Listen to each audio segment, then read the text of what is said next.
Here's the process of budget. As I explained earlier, the House version did not have the insertions. It went The House version did not have insertion. Tama ba pagkakaintindi ko? Meron kasing nasa background na kumakanta.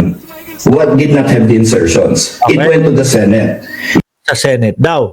No? The Senate and the Congress had a bicameral committee.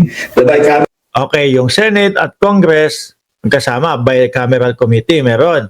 committee was composed of many representatives.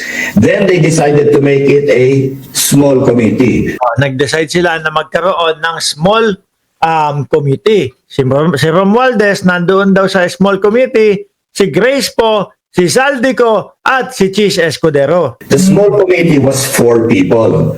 Okay, Senate President Chis Escudero, Speaker Romualdez, Senator Grace Poe, and Congressman Saldico. That was the That was the small committee daw. small committee. The small committee went into their meetings. This is where the insertions were put in, by the way. Ako, dyan na daw nagkakalagayan ng insertion. No? So nandun po siya. No, the speaker did not attend those meetings.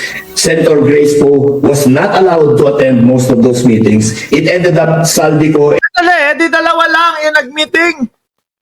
Si House Speaker, hindi umattend doon sa meeting na yon. Senator Grace po, hindi allowed umating sa meeting na yon. So, ang naiiwan is Escudero at Saldico daw ho. Base doon sa sinasabi, mga bossing, ha? Atras ko, tuloy. Those meetings. Senator Grace Poe was not allowed to attend most of those meetings. It ended up Saldico and Senate President Escudero were the ones that actually penciled in whatever needed to be penciled in at the end. And if Pencil in.